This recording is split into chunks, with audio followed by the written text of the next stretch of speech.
तो वकीलों की कोई इज्जत नहीं है क्या? वकीलों को मारा पीटा जाएगा, इस पर मुकदमा दर्ज करके सर जेल भेजने का काम करने और ऐसा इसे टर्मिनेट करना चाहिए सर। कि मैं एसएसपी क्या बन गया, मैं खुदा बन गया हूँ, वहां का जिले का मालिक बन गया हूँ मैं एसएसपी पर। एफआईआर दर्ज होनी चाहिए और इसे तत्काल प्रभाव से इसे सस्पेंड करना चाहिए बिल्कुल। यानी कि आप बल प्रयोग कर सकते हैं कि क्या गाड़ी में बैठकर बल प्रयोग करोगे? जो आदमी पुलिस वैन में बैठा हुआ है उस वैन में अंदर जाकर बजाने का काम कर रहा है, वहां तो बल की जरूरत ही नहीं थी, अतिरिक्त बल की। तो ये बिल्कुल इनकी मानसिकता जाहिर होती है और ये बहुत गलत है। इस व्यक्ति पर मैं एफआईआर की मांग करता हूँ और इसे तत्काल प्रभाव से टर्मिनेट करना चाहिए। अरे रोड जाम कर रखा था आंदोलनकारियों ने, रोड पे तो जाम होंगे थे ये। मैं कह रहा हूँ, और कहाँ पे होंगे एजिटेशन? रोड जाम करके ही तो एजिटेशन होते हैं। बताएंगे लोगों को, कोई ना कोई तो तरीका है बताने का। जब सरकार नहीं सुनेगी तो रोड भी जाम होंगे, सब कुछ होगा सरकार के कान खोलने के लिए। ये तो अधिकार होता ना, बिल्कुल अधिकार है। और इतना मनुवादी विचारधारा का व्यक्ति जो अपनी ड्रेस में होने के बाद भी, और इनोसेंट लोग हैं जो लॉ की मांग कर रहे हैं, लॉ एंड ऑर्डर की मांग कर रहे हैं, वो मुख्य जितने भी अभियुक्त हैं या अक्यूज हैं उनको पकड़वाने की बात कर रहे हैं। पुलिस पे हमला किया इन्होंने आंदोलनकारी, पुलिस पे हमला नहीं किया। ये रवि गौतम जी हमारे साथी हैं और हमें बड़ा दुख हुआ जब कल हमने देखा।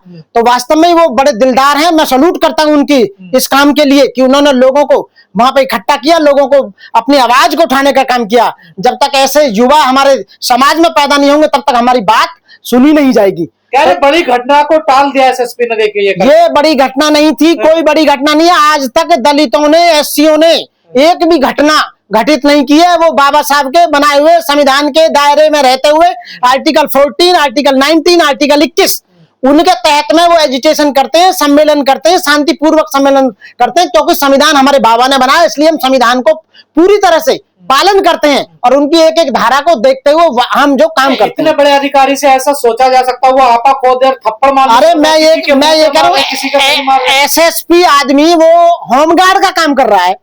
होमगार्ड जैसे होमगार्ड या कांस्टेबल आदमी भी नहीं करता वो भी नहीं ऐसा बर्ताव। वो आज को सस्पेंड टर्मिनेट करना चाहिए ऐसे व्यक्ति को जो लॉ एंड ऑर्डर को फॉलो नहीं कर रहा है, जो पुलिस एक्ट को नहीं कर रहा है, जो आईपीसी, सीआरपीसी, एविडेंस, कॉन्स्टिट्यूशन सबको ताक पर रख रहा है। ठीक है ना? गाली भी दे रहे हैं, देखिए मैं गाली भी दे रहा है, सब कुछ दे रहा है। ये ऐसा इसने किस किस को पावर दी है? किसी भी एक्ट में आज तक ये नहीं लिखा हुआ कि आप इस तरह से बर्बरता से लाठीचार्ज करोगे, चांटा चारोगे, वो भी वकील के ऊपर। एक एसएसपी वैन की वीडियो देखी, वैन में अंदर घुस के बजाने का काम कर रहा है। मतलब कितनी इसके अंदर घृणा है दलितों से, देश के एससी एसटी लोगों से कितनी घृणा है कि वो मांग भी ना करें, चुपचाप पिटते रहे। सम्मान नहीं होता? पूरा सम्मान होता है। आओ बताइए, वकील से बड़ी डिग्री किस पे होती है? शायद मेरे को ना लगे ये एसएसपी अविनाश एलएलबी क्यों किया जाता है ऐसा? ये मारा जाता, उन्हें पीटा जाता, ये जलन है। ये लोगों को नीचा दिखाने के लिए ऐसा करते हैं ताकि ये समझे कि तुम कीड़े मकोड़े हो, तुम एक नहीं हो, तुम्हारी यही स्थिति होगी, तुम हमसे नीचे हो, पैर की जूती के समान हो। वो हमें कुछ समझने को तैयार, इंसान समझने के लिए तैयार नहीं है। ये अपने आप को सर्वोच्च समझने वाला अविनाश पांडे। अधिकारी को इतना ऐसा गुस्सा आना चाहिए क्या? बिल्कुल नहीं आना चाहिए। वो जिस से ऐसे डील करेगा इतना बड़ा अधिकारी? बिल्कुल नहीं। इसे तो टर्मिनेट करना चाहिए इस व्यक्ति को बीजेपी गवर्नमेंट के द्वारा। जहां कहते हैं आदित्यनाथ योगी जी कि हमारे राज्य में राम राज है और राम राज में सबका ध्यान रखा जा रहा है, तो क्या ऐसा ध्यान रखा जाएगा?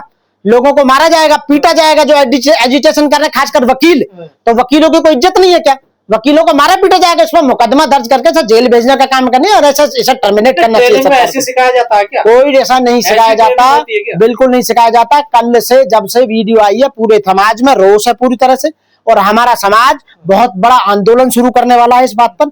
या तो सरकारें हमारे लोगों के जितने भी अत्याचार हो रहे हैं उनको रोकें, लॉ एंड ऑर्डर को मेंटेन करें, लोगों को बराबर का अधिकार दें, समता, भाईचारा, प्रभुत्ता और जो हमारा संविधान कहता है उस पर काम करें। अदरवाइज अविनाश पांडे जैसे लोग ज्यादा दिन ठहर नहीं पाएंगे। आंदोलनकारी को गलत मांग कर रहे तो पीड़िता को न्याय दिलाने, बिल्कुल पीड़िता को न्याय दिलाने के, क्योंकि पीड़िता के अभी तक जो मुख्य आरोपी हैं वो आज तक अरेस्ट नहीं हुए और पुलिस कह रही है मुख्य आरोपी तो हमने गिरफ्तार। बिल्कुल झूठ बोल रही है, सरासर झूठ बोल रही है पुलिस कि मैं एसएसपी क्या बन गया, मैं खुदा बन गया हूँ, वहां का जिले का मालिक बन गया हूँ मैं एसएसपी। बहन जी की सरकार में दलितों की बस्तियों में जाते थे कि किसी पर कोई अत्याचार हो तो हम एफआईआर दर्ज करेंगे, ये कहते थे। तो अविनाश पांडे जैसे क्या योगी जी को सस्पेंड कर देना चाहिए? बिल्कुल एक्शन लेना चाहिए। अभी तक एक्शन नहीं लिया। मैं कह रहा हूँ मानव अधिकार आयोग, जो राष्ट्रीय मानव अधिकार आयोग है, वो कहाँ सो रहा है, उसे सुमोटो लेना चाहिए। मामला पहुंच गया बिल्कुल, और हाई कोर्ट को सुमोटो लेना चाहिए, सुप्रीम कोर्ट को सुमोटो लेना चाहिए।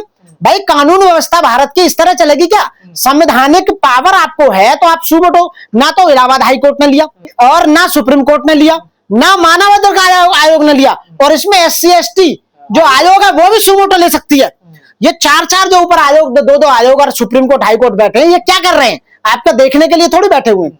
तो इन्हें सुमोटो लेकर तत्काल प्रभाव से इस व्यक्ति को टर्मिनेट कराना चाहिए, इस पे FIR दर्ज करके अविनाश पांडे को जेल में तुरंत भेजना चाहिए, ये हमारी मांग। तो क्या जाति भी बड़ी चीज होती है क्या? जाति सब न्याय मिलेगा? जाति जिस देश में, इसीलिए जाति की वजह से ही देश का डेवलपमेंट नहीं हो पा रहा है, क्योंकि चंद जाति के लोग ऊपर पहुंचे हुए हैं और वो अपने आप को भगवान बने हुए हैं कि हम तो भगवान हैं, हम भगवान तुल्य हैं।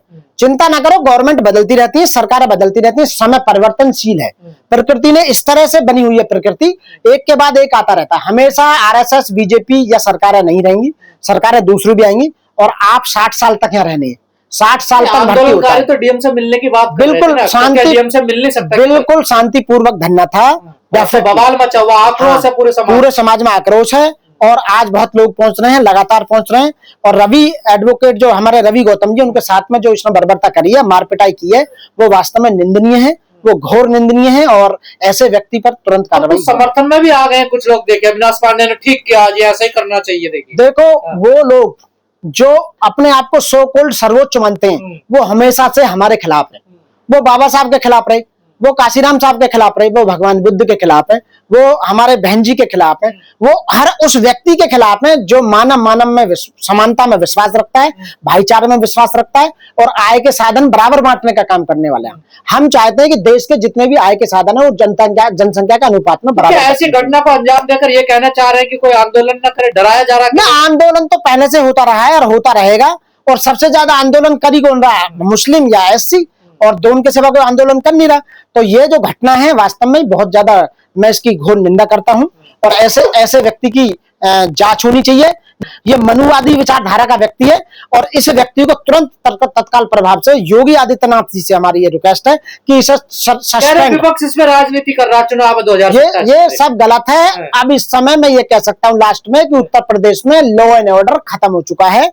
ये बीजेपी वाले राज कायम करने में, यानी कानून का राज स्थापित करने में नाकायाम रहे, पूरी तरह से बिल्कुल विफल रहे। जनता तो पुलिस से सुरक्षा की अपने मतलब मांग करती है, या पुलिस ऐसा करेगी तो फिर किस पे विश्वास? नहीं, यदि पुलिस तो बहुत कम है ना। कई अधिकारियों ने कहा कि अविनाश पांडे ने गलत किया है, ऐसा नहीं करना चाहिए। बिल्कुल कहा नहीं करना चाहिए था। अविनाश पांडे का कृत्य वास्तव में गलत है, और वो संविधान विरोधी है। Police act, UP police act के भी विरोधी है, वो CRPC IPC एविडेंस के भी विरोधी है, और जो ट्रेनिंग में सिखाया जाता है उसके लिए भी विरोधी है। यानी कि आप बल प्रयोग कर सकते हैं, कि क्या गाड़ी में बैठकर बल प्रयोग करोगे?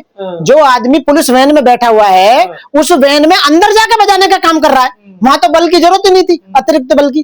तो ये बिल्कुल इनकी मानसिकता जाहिर होती है, और ये बहुत गलत है। इस व्यक्ति पर मैं FIR की मांग करता हूँ, और इसे तत्काल प्रभाव से टर्मिनेट करना चाहिए। जो मेरठ की जो घटना है, ये वास्तव में बहुत ही खतरनाक घटना है। मैं इसकी तुलना उस घटना से करूंगा जब अंग्रेजों ने जलियांवाले हत्याकांड पर, जलियांवाले बाग में जब एजिटेशन कर रहे थे लोग, तब उस समय गोलियां जो बरसाई गई थी, जो गोलियों का काम कर रहे हैं, मारने का काम कर रहे हैं, पीटने का काम कर रहे हैं।